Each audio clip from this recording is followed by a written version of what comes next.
일에 적발된 간부님의 눈 감아주라는 부탁을 거절한 적이 있었습니다. 이게 청렴이 아니면 무엇입니까? 제가 꾸준히 실천했던 일은 영수증 모으기.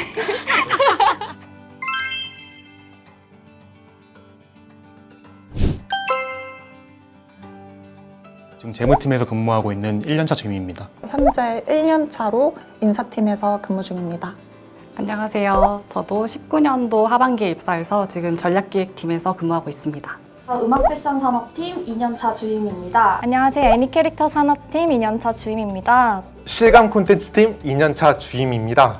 저는 팀에서 실감 콘텐츠 제작 지원 사업을 맡고 있습니다. 반갑습니다.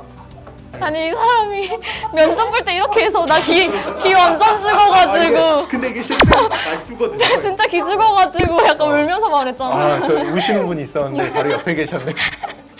서로의 자소서 읽어주기 시간. 꿀팁을 전해드리기 위해서 왔습니다. 꿀팁을 전해드리기 위해서 꿀팁. 꿀팁?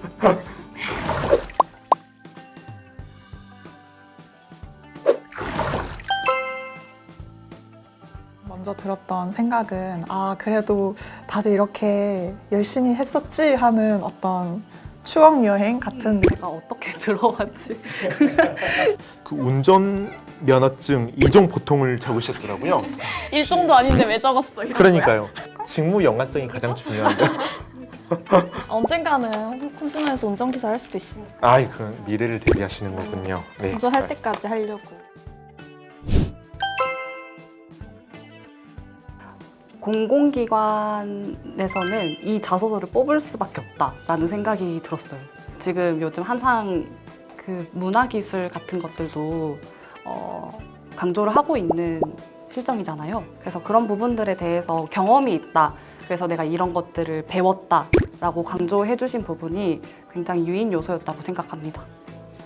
게임 중독의 질병 코드 부여라든지 게임 출시 시 유료 사전 검열을 받아야 하는 시행령 등등 평소 관심을 갖지 않으면은 바로 이렇게 얘기하기 어려운 부분을 다음에 이렇게 녹여 쓴 걸 보면은 딱 보면 이분은 게임에 대해 많은 관심도 가지고 있고 또 현재 그래서 어떻게 상황이 돌아가고 있다 이런 거를 아는 사람이구나 이렇게 제가 심사위원이라면 그렇게 생각했을 것 같아요.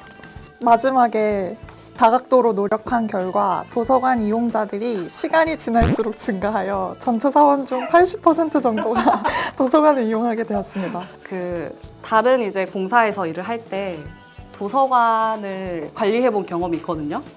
근데 이런 숫자는 되게 중요한 맞죠? 느낌이지 않아요? 저희도 한참 준비할 때 이런 자소서 쓸 때는 숫자나 뭐 이런 가시적인 그런 게 드러날수록 자소서에서 뭐 성공적이었다라고 마무리를 하는 것보다는 그렇게 수치를 제시를 해주면 조금 더 직관적으로 받아들이시는 것 같더라고요.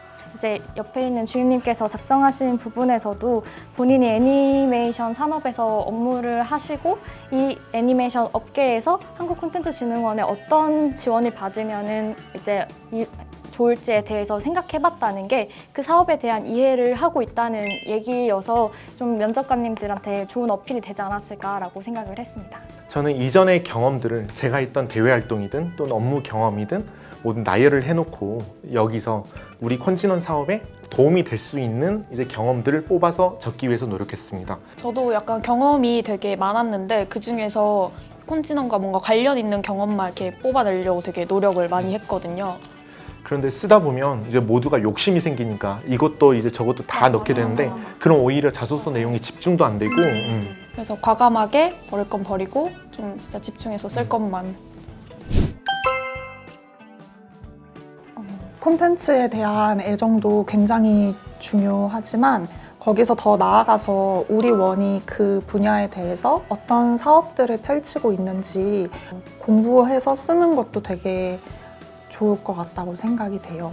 저 같은 경우는 우리 원에 대해 내가 이만큼 알고 있다 이런 거를 좀 더 보여주려고 노력한 것 같고 일부러 그 사업명도 좀 쓰고 막 이렇게 뭐 예산 외울 수 있다면 면접 때 꼭 말해야지 이런 식으로 최대한 디테일하게 우리 원에 대해 관심 가지고 있다 걸 좀 보여주려고 노력한 것 같습니다.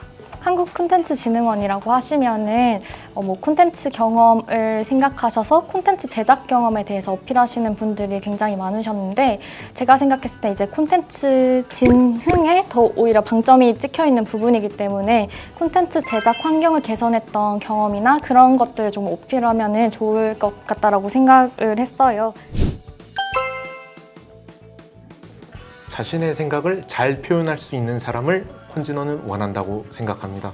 제가 특히 면접 때 좀 인상 깊게 생각했던 분이 있었는데요. 아나운서 같이 말도 잘하시고 생각도 잘 표현하시더라고요. 근데 실제로 그분이 합격을 하셨습니다. 여기 옆에 계시는 네, 여기 옆에 계시는 분인데요. 네, 정말 이렇게 대단하신 분과 같이 일하게 되어 영광이라고 생각합니다. 매기는 거 아니야? 먹었다. 이제 어학이 중요하지 않다는 걸 극명하게 말씀드릴 수 있는 사례가 제가 최초 지원했을 때는 토익이 좀 그래도 고득점이었고 중국어 HSK 자격증도 있었고 또 영어 말하기 점수도 있었는데 근데 두 번째 지원할 때는 이제 이보다 더 낮은 점수를 가지고 지원을 하게 되었습니다. 근데도 이제 붙은 거 보니까 자소서 내용이 정말 더 중요하지 않나 싶거든요.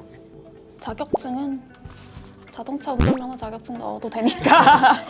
제가 생각했을 때 학점이 차지하는 비중은 낮은 편인 것 같아요. 그래도 이제 입사 지원서 쓸 때 관련된 이수 과목을 쓰고 그 해당 과목에 대한 점수는 적기 때문에 잘 A뿔 맞은 것만 써야 되나 되게 고민을 그때 많이 하면서 썼던 것 같은데 지금 우리 동기들 걸 보니까 꼭 그러진 않아도 된다는 생각이 여기 솔직하게 점수를 적었네. 저는 B든 C든 다 적었습니다. B 이상이면 다 적었어요. 맞아 그런 것 같아서 아 다행이다 나랑 결을 같이 했구나.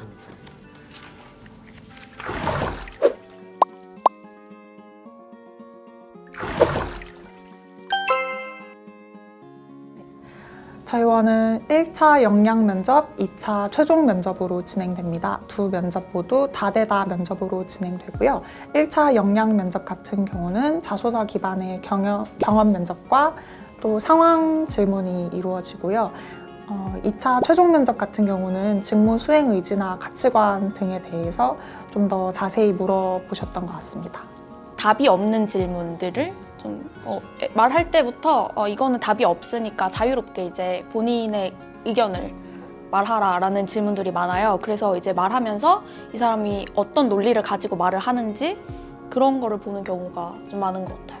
그 이제 면접관님이 본인의 실패한 경험을 여쭤보셨던 적이 있는데 그 동기는 자기는 인생을 살면서 실패한 경험이 없다라고 얘기를 했어요. 그래서 이제 그거를 본인의 논리에 맞게 잘 설명을 해서 면접관님들이 오히려 혹할 수 있게 잘 설득을 하셨던 것 같아요. 네, 저희 최종 면접이 한 40분, 50분 진행했었나요? 네, 이게 꼬리 질문을 하기에 충분한 시간이거든요. 정말 400분처럼 느껴집니다. 질문, 답변 내용을 한번 다 생각해 보시는 게 좀 생각을 해보는 게 예, 제가 했던 방법은 자기소개서를 거의 나노 단위로 다 끊어서 들어올 수 있는 예상 면접 질문을 다 쓰고 그리고 거기에 대한 답변을 다 준비해 갔어요. 이제 만나는 친구 다 붙잡고 이제 그거에 대해서 면접 질문 아무거나 다 해달라고 얘기하면서 이제 답변하면서 임기응변 능력을 조금 키우려고 노력했던 것 같아요. 제가 워크숍을 기획하는 이제 직원이 되었다. 본인이 가장 중요하게 생각하는 부분이 무엇인가를 답하고 이제 거기에 따른 꼬리 질문을 하셨습니다.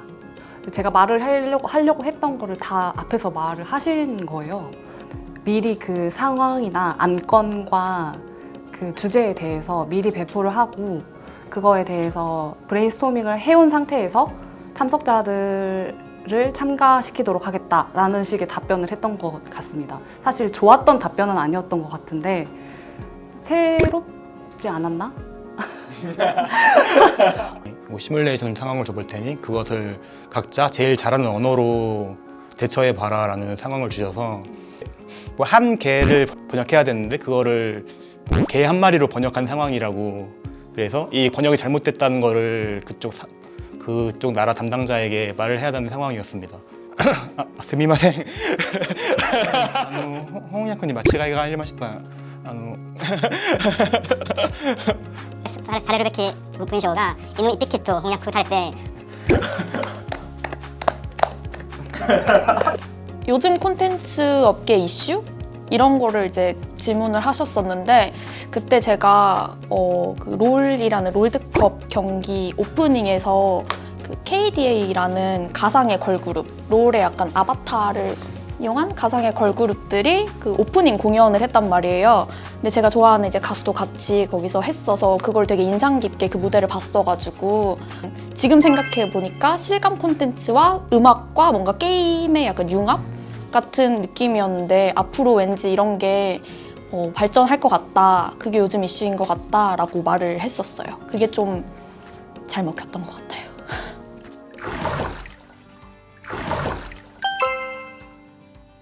코카포커스라든지 콘텐츠라든지 취준생들 입장에서도 쉽게 접근할 수 있는 그런 간행물들을 읽는 것이 좋다고 생각합니다.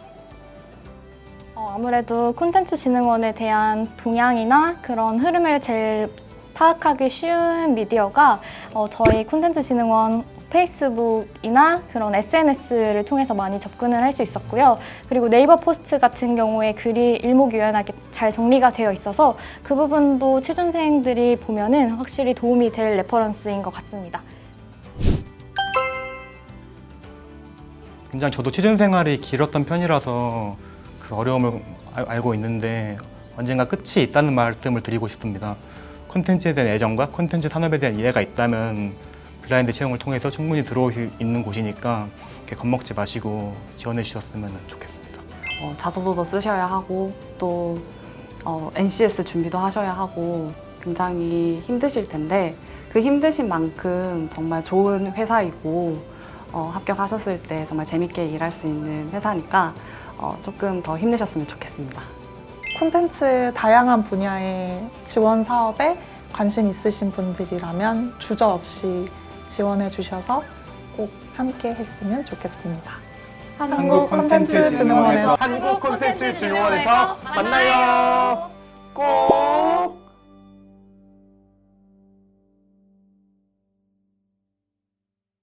꼭.